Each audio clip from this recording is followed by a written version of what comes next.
Hey, folks. It's Friday, August 28th, and we're going to go ahead and start with today's lecture. Let me finish talking to them first. So, hold up.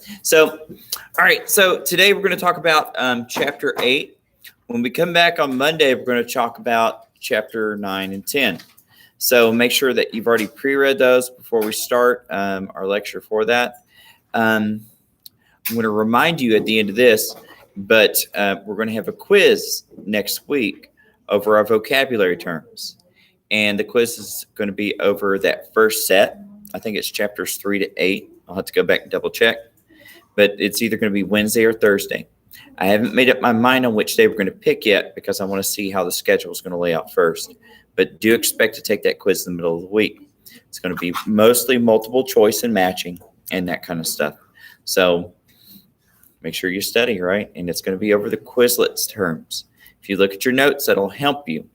But it's directly going to be from Quizlet. All right, so what's your question, sir? All right, so the first term is Henry the Fowler. The second is Otto the First character. So, like, what's the character of Otto the First? The third term is defense of Germany. The fourth is Italy.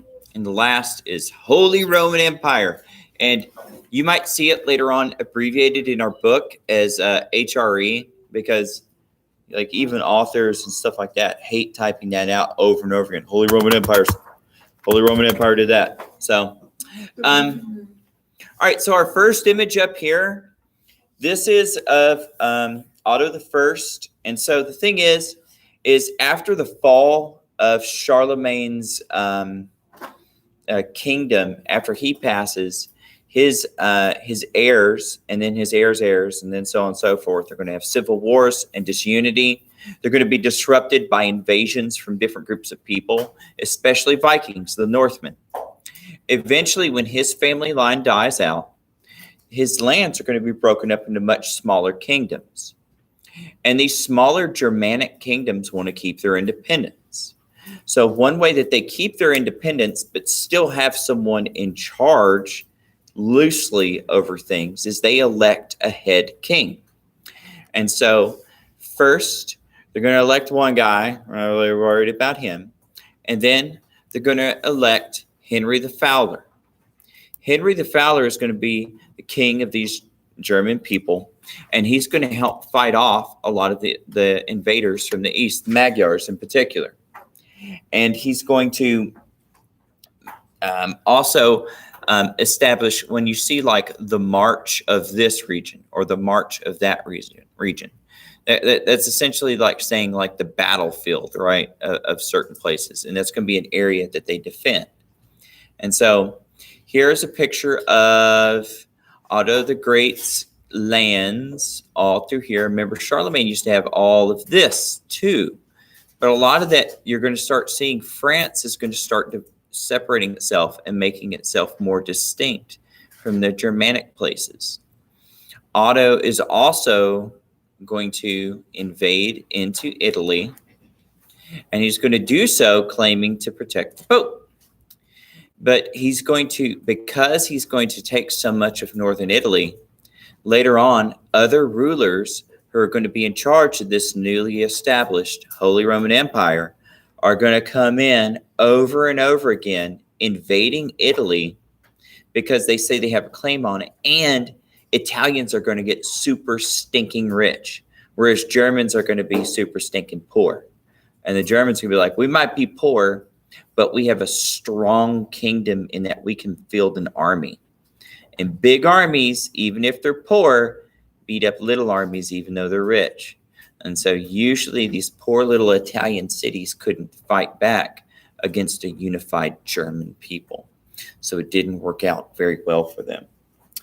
And the Magyars, once again, like the Avars and other people we've seen in the past, these are horseback raiders from the east.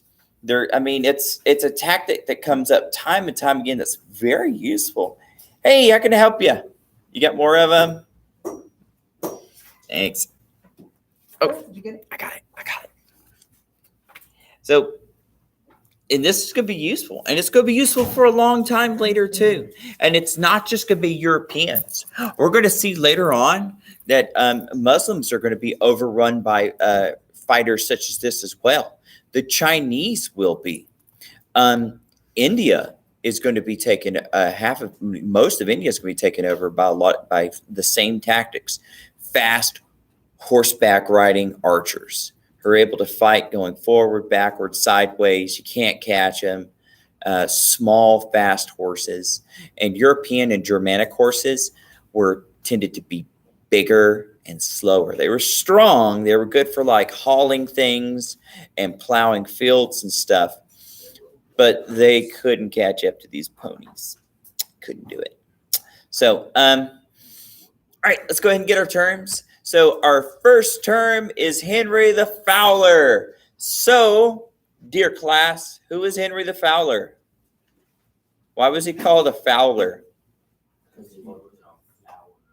Because yeah, he loved having hawks go hunt. I actually used to know somebody who did that. They trained hawks how to go out and like pick up a rabbit, stuff like that. Back when I was your age. So yeah, but was he ever in charge of anything? Yeah, he's never a king or anything like that. So he's just like some guy who lived in a hut, and we just know him for no reason. No, that's not him. Sorry, what? Yes, so he was the second elected king in this Germany for these German people, right? We're just gonna say Germany, right? So, second elected king for Germany. We're not worried about the first one. He was kind of like a do-nothing guy. And so, yeah, did he do anything while he was a king? Did he do anything like to help the people there? Because I know the book says something about invaders, right? And like, say what? Nothing. All right. I'm going to look at it right now. Henry's work defending Germany. It's right there. So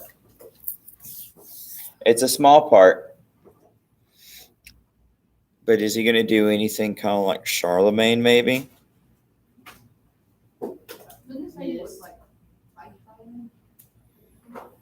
He would what?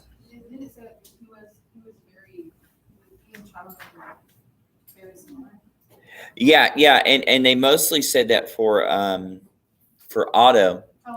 But yeah, Henry is also going to fight barbarians and Christianize a lot of the region, right? Remember that was so I put fight barbarians and Christianize a lot of the people because that was like Charlemagne would spread Christianity as in the institution, right? He would conquer people. He would ban their pagan worship of Thor and stuff like that, and Odin.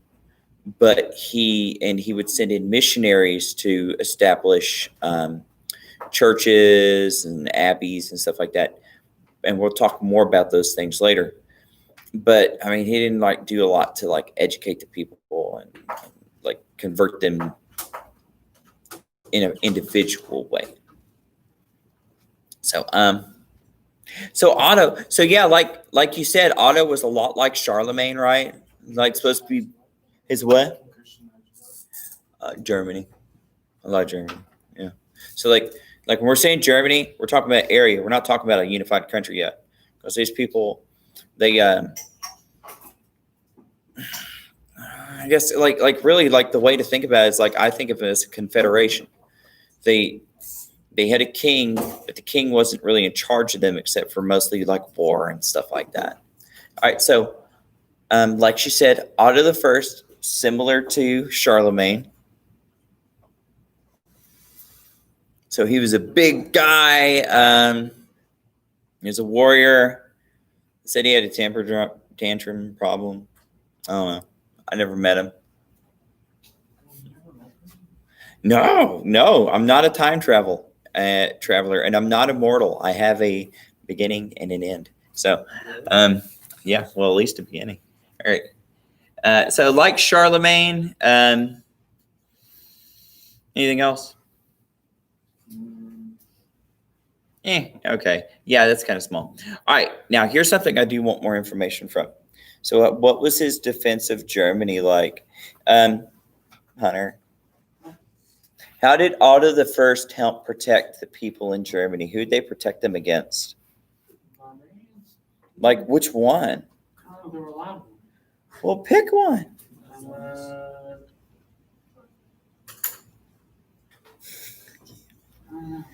It's open book. It's not a test. Where's your book, kid? I have the online one. Okay. No, not yet, not yet. They're not going to make it into that. Now, you are going to have the Holy Roman Empire fight Muslims later as they push through Eastern Europe and stuff like that. But that's going to come later. That's not yet. Because at this time, Says he was a born ruler. born ruler, yeah. So that's kind of like one of those things you could like, that's like subjective. All right. So Hunter's looking for that. Shelby, did you notice any? You didn't notice any names? One of them's like bolded. Yeah, the Magyars. So yeah, there you go. So the Magyars from the east, and that is Magyar. Is that right? Okay. And so he's fighting against them, and he's going to, because of this, he's going to help establish, they're going to establish what kingdom? Hungary, yeah. And Hungary's a beautiful country. I've been there twice. It's actually quite nice. They have good food too. Is that how you spell friends? Yes. Oh no, isn't that supposed to be an S? I think so too. I knew I misspelled it. It didn't look right. Like I can tell when a word's not right, but I can't figure out how to do it right sometimes. He established Hungary, and wasn't there something else, another region that is going to become another modern country? Austria, yeah. And Austria. It's also a very beautiful country. Pretty mountains. Lots of valleys.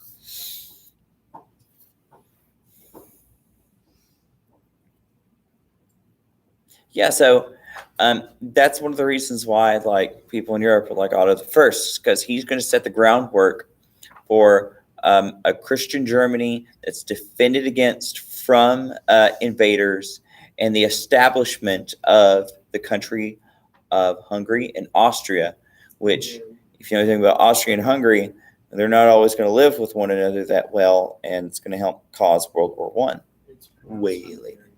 Hungary? Yeah, it's not Hungary. I've always called it Hungary. Hungarians didn't mind. Italy. What does Otto have to do with Italy? Why does he go to Italy? Is it because he likes pizza? Yes. I mean, I don't Thing is, if they had pizza, it must have been pretty boring because they didn't have tomatoes yet. Tomatoes came from America. So, yeah. So this have been just like bread with cheese. Yeah, cheese bread. Cheese. It's pretty good. It's like, it's hard. Yeah. All right. So, but why did Otto go there besides he wanted dry, no marinara pizza? That must be sad. It's the Middle Ages. Everybody was sad, right? At least a little bit every now and again. Because it was near the sea. Because it was near the sea. Yeah, so they could have both. So you could have boats. Yeah. Okay, I could see that. Yeah, you would want ports because Germany doesn't really have any good ocean access except a little bit on the north. But why did he go there that was similar to why Charlemagne went there? Oh. Political reasons. So like to see the Pope, yeah. The Pope, yeah, because he was going to John the Seventh. yeah, because the papacy wasn't always like peaceful back then. You would, in the Middle Ages, you had times where you had literal street fights where people are killing each other trying to get the right guy as Pope, right? And you had wars later on. There's eventually going to be a time where we're going to have two popes at the same time, and both people disagree which one's the real Pope. So to defend the Pope, and while he's in Italy, what does he take in Italy and kind of keep for himself? The crown. Yeah, he's going to take the Italian crown and half of Italy, and the Iron Crown of Italy. So, and I don't know why it's iron. I guess, but I mean, Because they don't have gold. they had lots of gold. Mhm. Like compared to me, they had lots of gold. He's like a king. I think there's symbology. They didn't do things like they didn't do things for no reason. So there's some symbology there that's lost on me. And so this is going to be a problem because this is going to lead to further like future invasions of Italy. The Germans will never be able to keep it. The Italians are always going to be resentful of it. And like later on, like this is going to play a big part. Like y'all are supposed to read Dante's Inferno this year, right? So Dante's Inferno, Dante Alighieri, he is going to be caught up in this later on. His city, Florence, is going to have essentially two political parties. The one that's pro-Germany coming in and controlling things, and the ones against it. He's going to be on the wrong side one day and get kicked out of his city. So he's going to get so mad about being kicked out of his city, he's going to write the Inferno, where he puts all of his enemies in hell. It's like, you're responsible for this. I'm going to have you here. You know, and he writes it down. And so it's like the ultimate revenge story, you know. Of course, it has a lot of things that have to do with like theology and stuff like that too. So, all right. So it was kind of short, but hey, what was the Holy Roman Empire about? Like, what was that? Yeah, and I said that. It's kind of a pithy statement. It wasn't really holy. It wasn't really Roman. Yeah, don't worry. I stole somebody else's. So what generally was it though at this time? What was it mostly? We mentioned them a lot. Yeah, it was mostly Germany. It's mostly German people. Roman Christianity. Yeah, Roman Christian people. And that's really it. Like it's going to be a very large landmass for a very long time, but it's not going to have a lot of power, right? And that's the way it is. It's going to be made up of like lots and lots of these little principalities, and some of them will just be like a small manor with some serfs around it, run by the local knight, you know.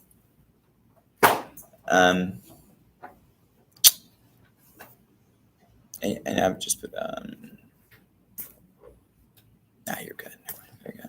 All right, so I think that kind of cuts it for And it says that the emperor and the pope were more enemies than friends.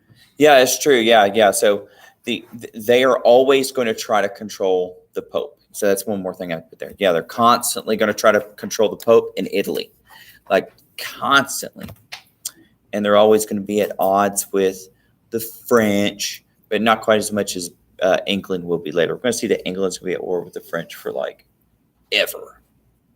But we're going to get to that later when we talk about William the Conqueror, the 100-Year War, all that stuff. So this is the thing about Europe. Throughout really European history, it's always fighting.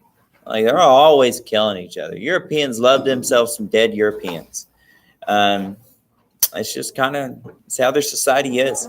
Some historians have speculated that that's one of the reasons why they've kind of advanced. Is because they're always fighting, so they're always having to be innovative. The next one is the Anglo-Saxons and Brexit. That's right. So, all right, here in a minute, I'm going to give y'all some time to start. You can go ahead and start reading your chapters for tomorrow, and then I'll show you something else after that. So yeah, Monday, we're going to come back and talk about chapters 9 and 10. For our quiz, it's going to be over chapters 3 through 8, but go through my Quizlet link in my classroom and study those sets. I don't think you need to be part of my Quizlet class. You can just go in and visit it. It's like all open to the public. But yeah, you can just go in and study those. Those exact terms and definitions will be your quiz. And yes, Pep in the Short is the first one. So I'm going to take a picture of this and post it on the classroom for our notes. And chapter 9 and 10, take your quiz. That should be it. I think that's it. All right, I'm going to end our lecture today. We'll be back Monday, 10:25. Bye.